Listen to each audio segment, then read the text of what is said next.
आपने देखा होगा कि पेरेंट्स बहुत परेशान रहते हैं अपने बच्चों के हेल्थ के लिए कि उन्हें क्या खाना दें जो न्यूट्रिशियस हो, उनकी ग्रोथ में हेल्प करे, उनके दिमाग को स्वस्थ रखे और तरीके तरीके के वो सारी चीज़ें करते हैं इन टर्म्स ऑफ फूड्स। ठीक है, पर कभी नहीं सोचते कि इन टर्म्स ऑफ हैबिट हमें क्या करना चाहिए। जो आजकल के बच्चे जिस भयंकर बीमारी से ग्रसित हैं, और वो बीमारी और कुछ नहीं, वो बीमारी आपके आसपास ही रहती है, आसपास ही भटकती है।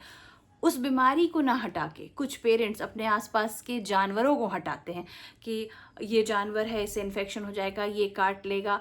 क्योंकि मेरा चैनल जो है वो एनिमल से रिलेटेड है, एनिमल वेलफेयर से रिलेटेड है, अवेयरनेस से रिलेटेड है, तो मैं चीज़ों को कनेक्ट करूँगी और साइंटिफिकली कनेक्ट करूँगी। और आप आइए और मेरे साथ जानिए कि क्या चीज़ें हैं जो आपके बच्चे की मेंटल हेल्थ को ख़राब कर रही है।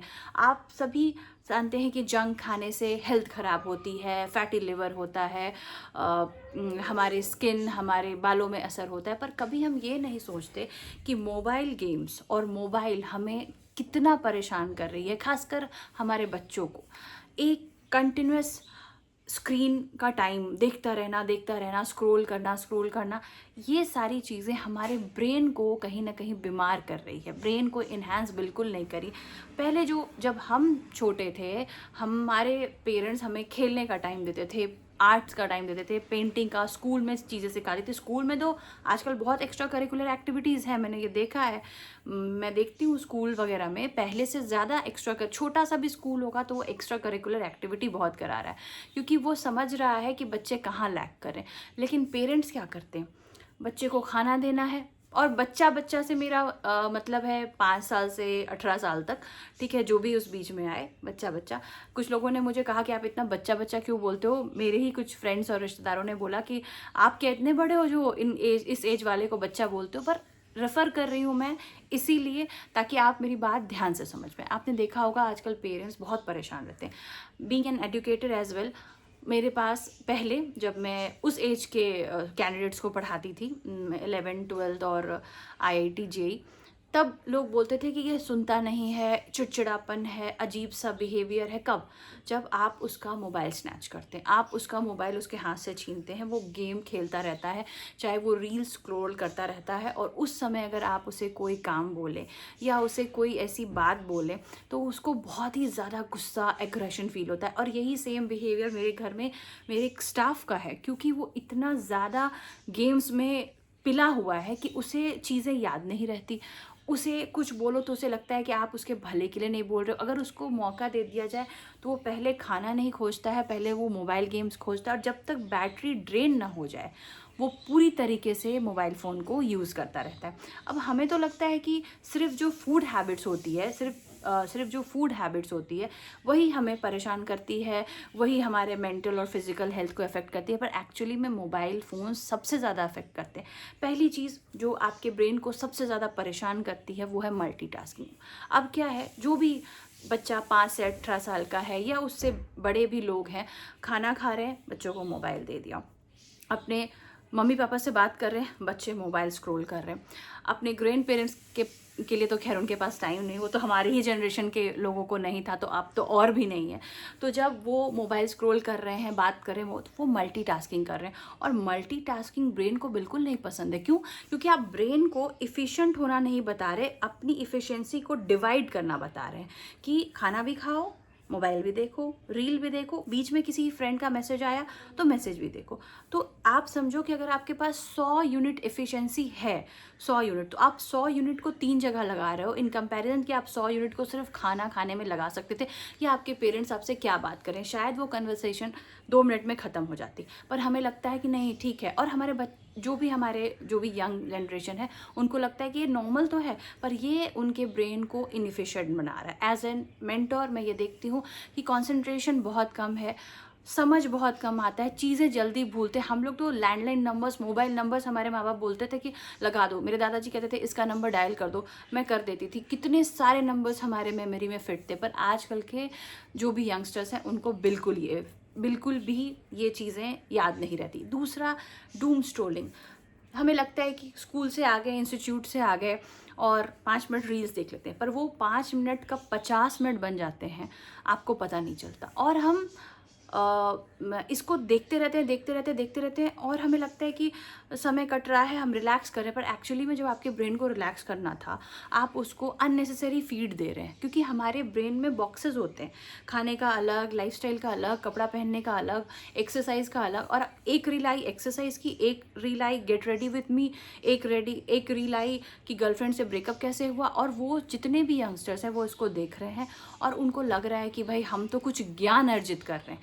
30 सेकंड 15 सेकंड में आप ज्ञान का अर्जन नहीं कर सकते हो, और ये उनके बिहेवियर में बहुत ही अजीब सा चेंज लाता है। वो बिल्कुल ही एक मैकेनिकल टाइप का बिहेवियर रखते हैं कि जब तक आपसे काम हुआ बात करेंगे, कंज्यूमर टाइप का फील करवाते हैं कि ये चाहिए पापा, ये चाहिए दीदी, ये चाहिए भैया, ये चाहिए। उनको आपके इमोशन से, आपके क्या आप गो थ्रू कर रहे हैं उससे कोई मतलब नहीं। और ये सारा कुछ हो रहा है वो एक छोटे से बीमारी मोबाइल फ़ोन, मोबाइल गेम्स के चलते। नेक्स्ट अगर हम बात करें तो हम खाने में उनको बहुत बोल देते हैं, मोमोज़ मत खाना, बाहर के नूडल्स मत खाना, रोड साइड जंक्स मत खाना। लेकिन कभी हम उनको ये नहीं बोलते कि तुम मोबाइल जंक्स क्यों देख रहे हो, क्यों देख रहे हो प्रैंक, क्यों देख रहे हो रोस्ट, क्यों देख रहे हो कि कोई अजीब सा हरकत क्या कर रहा है, क्यों देख रहे हो कि एआई बना के आजकल आलू टमाटर भी प्यार कर रहे हैं और आलू टमाटर के भी बच्चे हो रहे हैं। अननेसेसरी फीड्स, अननेसेसरी गेम्स, ठीक है। और वो ये खेल रहे हैं, ये मतलब 5 से 18 साल वाले भी और उसके ऊपर वाले भी unnecessary feed, prank videos, roast videos, पता नहीं क्यों। मतलब आपको शायद उस चीज़ों की लाइफ में कोई ज़रूरत नहीं है, फिर भी आप उनको देख रहे हो। और ठीक है, कभी काल 5 मिनट के लिए, 10 मिनट के लिए देख लेना हुआ, अलग हुआ। लेकिन आपसे बात करते हुए भी आपके बच्चे ये देखते हैं, आपसे बात करते, आपसे आपके साथ खाना खाते भी आपके बच्चे मोबाइल पे रहते हैं। अभी देखो कोई फैमिली फंक्शन है तो बच्चे मोबाइल पे रहते हैं, बच्चे मतलब 15 से 18 साल उससे ऊपर यंगस्टर्स। उसके बाद घर में या कहीं परिवार में, नेबर में कोई मर गया है, फिर भी उनके बच्चे मोबाइल पर है। सत्यनारायण कथा चल रही है, फिर भी वहाँ पे यंगस्टर मोबाइल पर है। जंक आप अपने ब्रेन को दे रहे हो और कह रहे हो कि ब्रेन हेल्दी होगा, और पेरेंट्स परेशान है कि हमारा बच्चा ऐसा क्यों बिहेव कर रहा है, वो क्यों एकदम से मैकेनिकल हो गया है। उसके बाद आप देखोगे कि आजकल के जो भी यंगस्टर्स हैं, जो भी इसे जो मोबाइल एडिक्टेड लोग हैं, मैं मोबाइल एडिक्टेड लोग बोलूँगी, वो ज़्यादा अच्छा रहेगा। वो ग्लूड हैं अपने चेयर से, अपने बेड से, ऐसे करके ऐसे स्क्रॉल कर। जब तक आप मूवमेंट नहीं करते, आपका बॉडी सही से फंक्शन नहीं करता, आपके सच्चे अच्छे हार्मोन्स नहीं आते। अब एक ये होता है कि हम रात को जब सोने जाते हैं तो हमें लगता है कि 5 मिनट की रील देख लेते हैं, ठीक है। आप देखोगे मोदी जी ने अभी रिसेंट जो वीडियो डाली वो कितने बजे की डाली, 12 बजे की डाली, और वो उसमें कितने व्यूज़ गए। सारे यंगस्टर थे उस टाइम पे। जब आपके ब्रेन को सोना होता है, रिपेयर वर्क करना होता है, उस समय हम अपने फ़ोन को पे फालतू की चीज़ें देख रहे होते हैं, जंक स्टोर कर रहे होते हैं, ठीक है, जंक स्टोर कर रहे होते हैं। और हमें लगता है कि अगले दिन हम सुबह हेल्दी उठेंगे, हेल्दी हैबिट्स के साथ स्कूल जाएंगे, कॉलेज जाएंगे, ऑफिस जाएंगे। ये सारी चीज़ें, ये जो मोबाइल फ़ोन्स है ना, ये आपको डिप्रेशन में डाल रही है और आपको पता नहीं चल रहा, क्योंकि ये एक ऐसी चीज़ है जो आपकी लाइफ का पार्ट बन गई है। लोग मरने वाली की वीडियो बना रहे हैं, लोग पूजा की वीडियो बना रहे हैं। ठीक है, आप बनाओ, फोटोज़, मेमोरीज क्रिएट करो, लेकिन पूजा पे तो ध्यान दो, मंत्रों पे तो ध्यान दो, मंत्रोच्चारण पे तो ध्यान दो। तो ये सारी चीज़ें जो मैंने आपको बताई, ये एक इंसान को इंसान नहीं रहने दे रहा है, वो उसको मैकेनिकल बना दे रहा है, वो उसको मशीन बना दे रहा है।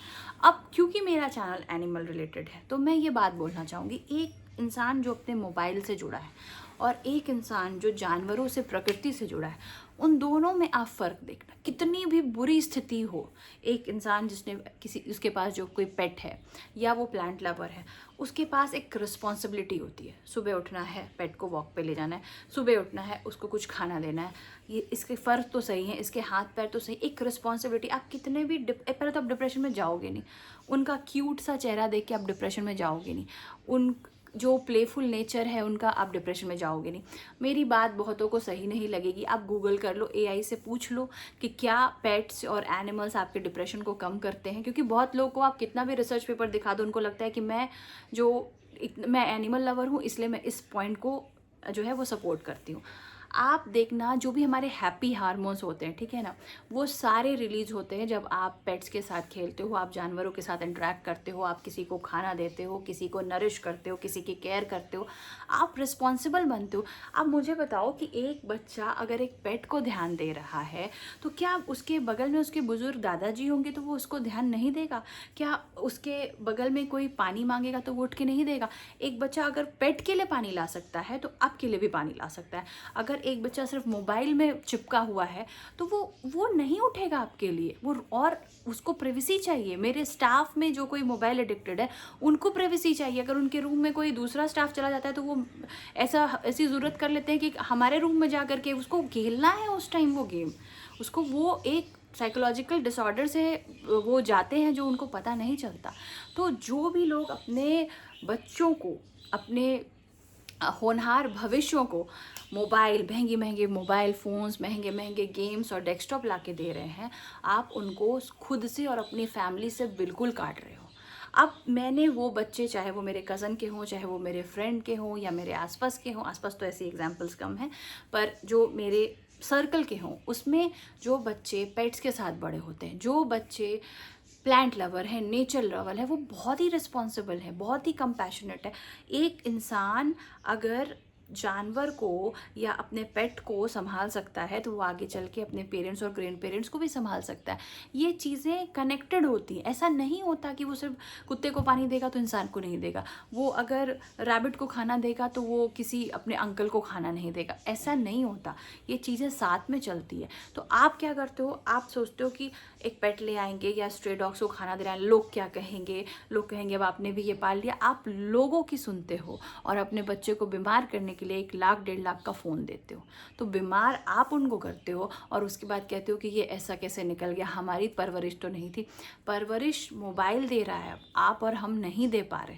और मैं आपको डंके की चोट पे बोलती हूँ, मेरे बहुत सारे स्टूडेंट्स रहे हैं, मेरे बहुत सारे मेरे कज़न्स हैं, मेरे जो फ्रेंड्स हैं, मैंने देखा है जो भी एनिमल लवर्स हैं, जो भी पैशनेट ह्यूमन बीइंग है, वो आम जिंदगी में भी एक नॉर्मल ह्यूमन बीइंग से अच्छा इंसान है। वो चाहे दिल्ली हो, बैंगलोर हो, हरियाणा हो, कहीं भी हो, वो वहाँ से भी अपने पेरेंट्स, अपने ग्रैंड पेरेंट्स की केयर करता है। रादर वो लोग जो सिर्फ मोबाइल और डेस्कटॉप और महंगे महंगे गैजेट्स में उलझे हुए हैं, उनको लगता है अरे छुट्टियों में वहाँ होम टाउन जाना पड़ेगा, इतनी महंगी टिकट्स लेनी पड़ेगी। तो आप अपने ही बच्चे को, जो जिसको शायद आपने इंडिया में तो इसलिए जन्म देते हैं कि भाई ये आगे चल के हमारे बुढ़ापे का ये बनेगा, सहारा बनेगा, हमारी सेवा करेगा, आप उसको अभी से एक रोबोट बना रहे हो, गेम एडिक्टेड, और उसके ब्रेन को पर ऐसे खुरेचना होता है। घर में पेंटिंग से पहले से खुरेचते हैं ना, स्क्रैच करते हैं, उसके बाद पेंट अच्छा जमता है। तो उसका ब्रेन जो है ना, मोबाइल जो है ना, वो उस ब्रेन को खरोच रहा है, स्क्रैच कर रहा है। और जिम्मेदार कौन हो? आप हो, क्योंकि ऑब्वियसली जब वो अर्निंग नहीं है तो वो 1 लाख 1.5 लाख 50,000 30,000 का फ़ोन तो अफोर्ड कर नहीं सकता। आप उसको देते हो गेम, डेस्कटॉप, मोबाइल, और बाद में ये सारी चीज़ें वो आप पे भारी पड़ती हैं। तो अगली बार से अगर आप अपने बच्चे को डॉग नहीं दे सकते, कैट नहीं दे सकते, तो कम से कम स्ट्रे डॉग फीडिंग तो सिखा दो। कम से कम आसपास की पक्षियाँ जो आपके घर के बाहर आती है, मैं आपको ये अपने एक्सपीरियंस से बता रही हूँ। मेरे से कभी कोई पूछता है कि मेरा बच्चा जो है वो ऐसा हो गया मैम, इसको पढ़ाई में मन नहीं लग रहा है, इसको किसी से कंपटीशन नहीं बचा, ये क्या? मैं बोलती हूँ कि आप उसको प्लीज़ स्ट्रे डॉग्स को खिलाना सिखा दें, आप प्लीज़ उसके लिए एक पेट लेके आ जाएं, वो रिस्पॉन्सिबल बनेगा। और यही कारण है कि फ़ॉरेन में जब भी बच्चा होने वाला होता है, लोग पेट्स लेके आते हैं, जानवर लेके आते हैं। ये कुछ कारण है जो वो लोग साइंटिफिक रिसर्च के बाद कर रहे हैं। और हम लोग कहते हैं बेटा इन्फेक्शन हो जाएगा, डॉग बाइट कर लेगा। डॉग तो बाइट नहीं करेगा मैडम, सर, आपके बच्चे एक टाइम के बाद आपको ज़रूर बाइट करेंगे।